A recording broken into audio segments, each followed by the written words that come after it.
자, 오늘 이 사가랴가 입이 열리자 이제 성령에 압도되어서 찬양을 합니다. 근데 그 찬양은 단순한 찬양이 아니고 그리스도의 오심에 대한 예언의 말씀이 되는 거죠. 그래서 이 말씀의 내용을 보면 두 부분으로 이 부분도 나눌 수 있는데 68절에 75절까지는 어떻게 보면 구약의 내용을 구속사적인 차원에서 요약을 하는 거고, 그 다음에 76절에서 마지막 79절까지는 세례 요한의 사역에 대해서 예언을 하는 이제 이런 부분이거든요. 그런데 이 구약과 예수님의 사역을 예비하는 예수님의 사역에 대한 내용이 어떻게 보면 분리되는 게 아니라 이게 하나로 쫙 엮어져 있는 것을 보게 돼요. 특별히 우리가 이제 성경을 읽을 때 성경의 저자들이 자주 쓰는 하나의 이제 구조가 있어요. 구조가 있는데 우리는 이제 성경을 앞에서부터 이렇게 순서대로 이렇게 읽잖아요. 순서대로 읽는데 당시에 이제 이 말씀이 헬라어로 기록이 되어 있잖아요. 헬라어로 기록될 때 이제 사람들이 기록을 하면서 말씀의 의미를 우리에게 전달하기 위해서 사용하는 기법이 하나 있다 이 말이에요. 그 기법이 뭐냐면 이게 서로 대칭이 되게 만들어요. 대칭이 되게 만들어서 그 대칭을 통해서 하나님께서 우리에게 주시고자 하는 말씀을 풀어주시고 또 그 말씀에 대한 핵심이 뭔가를 우리에게 가르쳐 주는 내용들이 신약 성경에 많습니다. 특별히 이 바울 서신 같은 경우는 아주 대부분이 그 단락별로 그런 기법을 사용하고 있는데 이 누가도 이 헬라 사람이기 때문에 아주 능통한 사람이기 때문에 아마 그런 기법들이 상당히 누가복음에도 많이 나오거든요. 자, 그래서 오늘 이 말씀은 앞쪽은 구약의 내용, 뒤쪽은 세례 요한을 통해서 이루어질 신약의 내용이지만 이 내용이 사실 같이 맞물려 있다라는 것을 우리가 이제 알 수가 있는데 한번 그 내용을 한번 확인하면서 그 의미를 한번 찾아보도록 하겠습니다. 자, 1장 68절을 함께 보시겠습니다. 68절 같이 한번 보세요. 시작. 찬송하리로다 주 이스라엘의 하나님이여 그 백성을 돌보사 속량하시며. 자, 여기서 이 말씀에서 우리가 좀 주목해야 될 단어가 뭐냐면 돌본다라는 거예요. 돌본. 근데 이 돌본다라고 하는 이 헬라어가 어떤 뜻을 가지고 있냐면 사실은 방문하다라는 뜻을 가지고 있어요. 무슨 뜻이라고요? 방문하다. 그러니까 이 말은 무슨 말이냐면 이스라엘을 위해서 하나님이 그들을 속량하기 위해서 그들을 친히 방문했다 그런 말이에요. 방문했다. 그러니까 여러분 속량한다라는 말이 무슨 말인지 아시잖아요? 이 속량한다라는 건 값을 대신 지불하다 그런 말이에요. 그러니까 이 말을 어떨 때 쓰냐면 자, 이때 당시만 해도 이렇게 노예 제도가 있었잖아요. 노예가 있는데, 노예는 당시 물건이었단 말이에요, 물건. 그래서 사람이 돈을 주고 이 물건처럼 살 수가 있어요. 그래서 이 노예 값을 내가 돈을 준 거예요. 돈을 줬어요. 그래서 이 노예를 샀어요. 사서 이제 이 노예는 내 것이에요. 근데 내가 사서 그 노예를, 야, 너는 자유야, 이제. 이걸 속량이라고 그러는 거예요. 그러니까, 하나님께서 이스라엘을 속량하기 위해서 직접 그들을 찾아오셨다 그런 말이에요. 이 가장 대표적인 사건이 어떤 사건이에요? 출애굽 사건이란 말이에요. 출애굽 당시에 이스라엘 백성들이 애굽의 노예로 있었단 말이에요. 노예로. 그죠? 그래서 어떻게 보면 이 10가지 재앙을 통해서 모세를 보내서 10가지 재앙을 통해서 그들을 결국은 애굽의 속박으로부터 해방을 시키기 위해서 하나님이 10가지 재앙을 통해서 직접 그들에게 울부짖음을 들으시고 찾아가신 거거든요. 이 출애굽의 내용을 말씀을 하고 있는 거예요. 자, 그런데 이 말씀과 대칭되는 말씀이 제일 끝부분이에요. 이게 항상 끝부분 이렇게 연결이 되는데 78절, 79절 한번 보겠습니다. 78절. 자, 오늘 이 68절을 생각하면서 자, 그 의미를 풀어주는 거예요. 이게 대칭이 되어서 78절, 79절 같이 한번 읽어보시죠. 시작. 이는 우리 하나님의 긍휼로 인함이라 이로써 돋는 해가 위로부터 우리에게 임하여 어둠과 죽음의 그늘에 앉은 자에게 비치고 우리 발을 평강의 길로 인도하시리로다 하니라. 자, 이 말씀이 서로 연결이 되죠. 여기서 아주 중요한 단어가 뭐냐면 돋는 해가 위로부터 우리에게 임하여. 임한다는 게 뭐예요? 오신다라는 거죠. 하나님이 방문했다 그랬잖아요. 그러니까 돋는 해 누구를 가리켜요? 예수 그리스도를 가리켜요. 빛이신 예수 그리스도. 그 예수 그리스도가 위로부터 우리에게 어떻게 한다고요? 임한다고, 오신다고, 방문하는 것, 오신다 이 말이에요. 뭐를 위해서 오시냐? 하나님의 긍휼로 말미암아 어둠과 죽음 가운데 앉아있는 우리에게 생명의 빛을 비춰주시고 우리를 주의 평강의 구원의 길로 인도하시기 위해서 예수님이 오신다. 마치 출애굽의 역사를 위해서 하나님이 그들 가운데 오신 것처럼 바로 예수님이 어둠 가운데 있는 우리들을 구원하고 속량하기 위해서, 그리고 자신의 생명을 대신 값을 지불해가지고 우리를 구원하기 위해서 어떻게 해요? 그분이 하늘에서부터 우리에게 오셨다. 이게 연결이 되는 거예요. 자, 그런 의미예요. 자, 그 다음에 69절을 한번 보시죠. 69절. 자, 69절을 보시면, 자, 시작. 우리를 위하여 구원의 뿔을 그 종 다윗의 집에 일으키셨으니. 자, 여기서 이제 하나님께서 이스라엘 백성들을 택하시고 난 다음에 가나안 땅에 들어가셔서 거기에서 왕조를 세우시는데 다윗을 특별히 구별을 합니다. 자, 이 말씀을 이해하기 위해서 우리가 시편 132편을 한번 보겠습니다. 앞에 보시고 시편 132편 자 읽겠습니다. 13절 시작. 여호와께서 시온을 택하시고 자기 거처를 삼고자 하여 이르시기를 이는 내가 영원히 쉴 곳이라 내가 여기 거주할 것은 이를 원하였음이로다. 17절 자 17 시작. 내가 거기서 다윗에게 뿔이 나게 할 것이라 내가 내 기름 부음 받은 자를 위하여 등을 준비하였도다. 할렐루야. 자, 여기 보면 시온이 나오잖아요. 원래 이 시온은 다윗성이에요. 다윗성. 그죠? 다윗이 예루살렘을 들어가서 자기 이름을 따서 다윗성이라고 지었어요. 근데 하나님께서 이 성을 시온이라고, 하나님이 이것을 내 거처로 삼았다 이렇게 말씀해요. 자, 그러면서 왜 하나님이 다윗성을 하나님의 도성인 시온성으로 삼았느냐, 그리고 왜 내가 그곳에 거주하느냐, 결국은 다윗을 통해서 바로 구원의 뿔, 다윗의 후손을 통해서 내가 구원의 뿔, 구원의 능력, 구원의 권세를 내가 세우고자 하는 하나님의 계획이 여기 있었던 거예요. 그래서 말씀해 보면 내가 내 기름 부음 받은 자를 위하여 등을 준비했다. 그러니까 여기서 기름 부음 받은 자가 히브리어로 메시아예요. 메시아. 그러니까 다윗의 성을 시온성으로 거기서 삼은 이유는 바로 그 다윗의 후손 중에서 기름 부음 받아, 즉 메시아를 내가 보낼 것이다 라고 하는 것을 이제 말씀하는 내용인 거예요. 그래서 오늘 69절에 우리를 위하여 구원의 뿔을 누구의 집에서? 다윗의 집에서 일으키겠다라고 이제 말씀을 하는 거죠. 자, 이와 대칭되는 말씀이 어디냐면 77절이에요. 자, 77절을 한번 보시면요. 같이 한번 보겠습니다. 시작. 주의 백성에게 그 죄사함으로 말미암는 구원을 알게 하리니. 자, 여기서 또 구원이 나오죠. 그런데 여기서 보면 유대인들은 다윗의 후손으로 오는 이 메시아를 어떤 메시아로 생각했냐면 항상 정치적인 메시아예요. 지금도 마찬가지죠. 그때 당시도 로마의 압제로부터 우리를 해방시켜 줄 수 있는 그런 힘 있는 다윗과 같은 그런 메시아를 원했다는 거죠. 그러나 똑같은 구원이라도 오늘 이 77절에 세례 요한을 통해서 길을 예비하시는 예수 그리스도의 역사는 단순히 유대인들을 위한 정치적인 메시아가 아니고 주의 백성에게 뭐를? 죄 사함으로 말미암는 구원을 위함이라. 단순히 정치적인 메시아가 아니고 인류 모든 이 심령들을 얽어매서 죄의 노예로 살게 하는 그 죄를 해방시키는 구원자를 내가 보낼 것이다 라고 말씀을 하고 있다라는 것입니다. 자, 1장 70절을 한번 보겠습니다. 70절. 자, 70절 시작.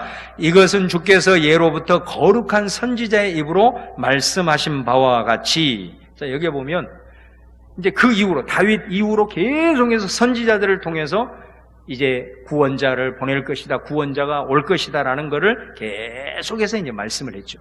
그래서 이거를 자, 히브리서 1장 1절 2절 한번 보겠습니다. 히브리서 1장 1절 2절. 자, 요 말씀을 좀 해석해 주는 거예요. 시작.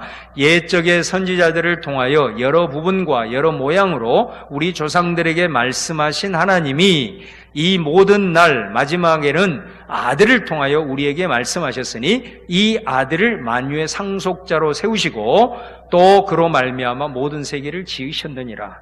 바로 모든 옛적의 선지자들을 통해서 누구가 오신다는 것을 아들 예수 그리스도가 오신다는 것을 예언을 했다라는 것입니다. 자, 그래서 선지자들을 통해서 계속해서 그걸 예언을 했다는 거예요. 자, 이와 대칭되는 부분이 76절이에요. 76절. 자, 1장 76절 한번 볼게요. 시작. 이 아이여 네가 지극히 높으신 이의 선지자라 일컬음을 받고 주 앞에 가서 그 길을 준비하여.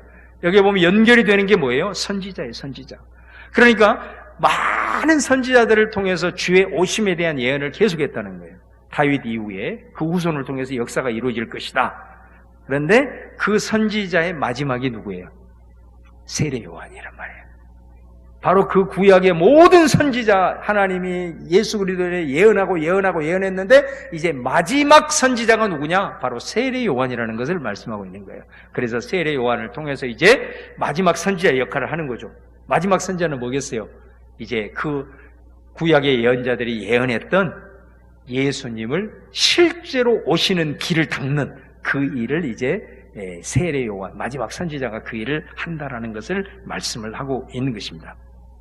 자, 그 다음에 이제 71절 보겠습니다. 71절 한번 보실까요? 시작. 우리 원수에게서와 우리를 미워하는 모든 자의 손에서 구원하시는 일이라. 예수 이제 메시아가 오면은 어떤 일을 하느냐? 우리 원수에게서, 우리 미워하는 모든 자에게서 우리를 건지시는 일들을 하게 된다라는 것이죠. 자, 이와 대칭되는 부분이 74절, 75절입니다. 자, 보시겠습니다. 시작. 우리가 원수의 손에서 건지심을 받고 종신토록 주의 앞에서 성결과 의로 두려움이 없이 섬기게 하리라 하셨도다. 자, 메시아가 오면 어떤 일이 벌어질 거냐? 선지자들을 통해서 예언하는 말이 뭐냐면 우리의 원수에게 우리를 건지시는 일을 할 거다라고 이제 말씀을 하는 거죠. 자, 그런데 이 모든 일의 역사는 결국은 어떻게 이루어지느냐? 74, 75절에 원수의 손에서 건지심을 받고 종신토록 주의 앞에서 성결과 의로 두려움 없이 섬기게 하리라 하였도다. 자, 이 부분이 아주 중요해요. 다시 말하면 여기에서 말하는 원수는 구약의 백성들은 그들의 물리적인 원수예요. 그들을 괴롭히고 있는, 그들을 압제하고 있는 어떤 나라, 어떤 대상인 거예요. 그러나 이제 이 신약에서의 원수는 뭘까요? 단순히 그런 물리적인 것이 아니고 죄, 그죠? 그 다음에 사망, 그 다음에 사탄, 이런 게 이제 원수예요. 이 모든 것들로부터 우리를 건지시는 거예요. 자, 그런데 이것으로만 끝나는 거예요. 구약은 이 모든 원수로부터 우리를 건지시는 것이라 라고 마무리하는데, 자, 예수가 오면 이 모든 것들로부터 우리를 건지시는 다음에 어떤 역사가 일어나느냐? 거기 보시면 종신토록, 이게 뭐냐면 모든 날들 동안, 그런 뜻이에요. 모든 날들 동안 주님 앞에서 두려움이 없이 섬기게 하려 함이라. 자, 이 말을 우리가 어떻게 이해를 해야 되냐면, 여러분, 이스라엘 백성들이 출애굽을 했어요. 자, 출애굽을 했을 때 출애굽을 하는 그것 자체가 목적이 아니라 그랬잖아요. 그죠? 출애굽을 해봤자 광야예요. 광야에서 그들이 어떻게 살아요? 놔두면 죽지. 그러니까 출애굽의 목적은 뭐냐면 단순히 애굽으로부터 해방되는 게 아니에요. 해방이 된 다음에 가나안에 들어가는 거죠. 그 가나안으로 왜 하나님이 인도해요? 그 가나안에서 바로 하나님이 그들이 알지 못하는 예비하신 시온성에서 그곳에서 하나님을 섬기기 위한 거예요. 이게 하나님의 구원 계획이란 말이죠. 자, 오늘 말씀은 그거를 얘기합니다. 예수가 오면 우리로부터 죄와 사망과 사탄의 모든 원수 세력으로부터 우리를 해방시키는 것으로 끝나는 게 아니에요. 구원은. 그래서 내가 구원 받았다고 해서 끝나는 게 아니에요. 뭐라고 얘기해요? 우리가 남은 날 동안 주님 앞에서 성결과 의로 두려움 없이 섬기게 하라. 이 섬긴다라는 건 예배한다라는 말이에요. 예배한다. 그러니까 우리가 구원받은 목적이 뭐냐? 우리가 남은 날 동안 하나님을 예배하는 거예요. 또 예배하는 마음으로 우리의 삶을 살아가는 거예요. 그런데 거기에서 뭐라고 얘기하냐면 두려움이 없이. 이게 구약과 신약의 절대적인 차이예요. 구약은 어쩔 수 없어요. 율법적인 성격이 있기 때문에 하나님 앞에 벌을 받지 않기 위해서라도 그 일을 해야 되는 거예요. 그러니까 하나님에 대한 기본적 두려움이 있는 거예요. 그게. 그러나 신약은 뭐예요? 자원함이에요. 제가 계속해서 강조하잖아요. 우리가 예수 그리스도를 믿어도 율법적 수준에 머물러 있을 수 있다 이거예요. 그게 뭐냐면 예배를 하는 것도 억지인 거예요. 내가 안 하면 큰일 날 것 같은 거예요. 그래, 네 이걸 해야 꼭 하나님이 복을 줄 것 같은 거예요. 이거는 내가 예수 그리스도로 말미암아 모든 것이 해방되고 구원을 얻었음에도 불구하고 나는 율법 가운데 여전히 머물러 있는 거예요. 그런데 율법으로부터 해방된 사람은 삶이 어떻게 보면 조금씩 뭐로 바뀌느냐면 자원함으로 바뀌는 거예요. 예배를 해도 자원함이 있는 거예요. 내가 하나님의 일을 봉사를 할 때도 억지로 하는 것이 아니라 자원함을 하는 거예요. 그러니까 날마다 창조적인 아이디어가 나오고 그렇게 나오는 거예요. 이 자원함의 역사가 인류 역사도 바꾸는 거예요. 억지로 한 사람이 여러분 잘 되는 사람이 있어요? 공은 아무도 못해요. 억지로 해서는 아무것도 할 수 없어요. 그냥 밥 벌어 먹는 거예요. 그러나 모든 일을 할 때에도 자원함이 거기서 하나둘씩 이어나요. 내가 월급을 받기 위해서 일하는 사람은 그냥 평생 월급쟁이로 사는 거예요. 그러나 내가 이 일을 통해서 뭔가를 해야 되겠다. 자원함이 거기에 들어가게 되면 거기서 창조적인 아이디어라고 그것을 통해서 엄청난 영향력이 발생을 하는 것처럼 하나님으로 말미암아 이 구원의 은혜를 공짜로 선물로 받은 우리가 하나님 앞에 예배를 드리더라도 주님을 위해서 봉사하더라도 내가 삶을 살아가는 순간 속에서 두려움이 아니라 자원함으로 그리고 성결과 의로, 이 말은 하나님과의 바른 관계, 그리고 그 바른 관계 속에서 나오는 나의 행동, 자, 이것이거든요. 이것을 통해서 주님을 섬기게 하기 위해서 예수님이 우리를 구원하셨다. 단순히 우리를 죄와 사망과 사탄에 해방시키는 것만이 아니라 거기에서 더 나아가서 주님을 자원함으로 섬기기 위하고 예배하기 위해서 우리를 구원하셨다. 그래서 이 구약의 말씀을 예수님을 통해서 오늘 이 대칭되는 말씀을 통해서 우리에게 설명을 해주고 있는 거예요. 자, 그 다음에 이제 마지막 이 예언의 핵심이 어디에 있느냐? 72절, 13절입니다. 자, 한번 같이 마지막으로 읽겠습니다. 시작. 우리 조상을 긍휼히 여기시며 그 거룩한 언약을 기억하셨으니 곧 우리 조상 아브라함에게 하신 맹세라. 자, 여기서 핵심적인 단어는 언약입니다. 언약. 그리고 맹세라는 말입니다. 이 맹세라는 말은 약속이라는 거죠. 똑같은 말이에요. 그러니까 이 모든 일들은 바로 하나님이 아브라함에게 하신 언약을 이루시기 위함이다. 아브라함에게 약속했던 그 언약을 신실하신 하나님께서 예수 그리스도를 통해서 언약을 성취하시는 것이다 라는 것을 말씀하고 있고, 바로 이 언약이 아브라함에게 를 통해서 주신 약속이 예수님이 오심으로써 완전히 성취가 되고 바로 세례 요한을 통해서 그 언약의 성취를 위한 길을 닦는 일을 자기가 낳은 아들 요한이 할 것이다 라는 것을 오늘 말씀을 통해서 선포를 하고 있는 거예요. 그래서 이 사가랴의 어떻게 보면 찬가는 단순한 찬가가 아니고 구약의 전체 구속사의 역사를 요약하면서, 그리고 예수 그리스도가 오심을 또 예언하면서 이 부분을 서로 대칭을 통해서 연결을 시키면서 우리에게 정말로 이 그리스도가 우리에게 오심에 대한 놀라운 이 언약의 말씀을 이루실 것을 우리에게 설명하고 있는 것을 우리에게 이제 볼 수가 있습니다. 오늘 이 사가랴의 또 예언의 말씀을 통해서 우리가 또 예수님께서 오심으로 또 우리가 구원받고 또 구원받은 자로서의 우리들의 삶이 또 어떻게 변화되어지고 또 어떤 방향을 가지고 우리가 나가야 할지 깊이 생각하는 여러분 될 수 있기를 주님의 이름으로 축원합니다.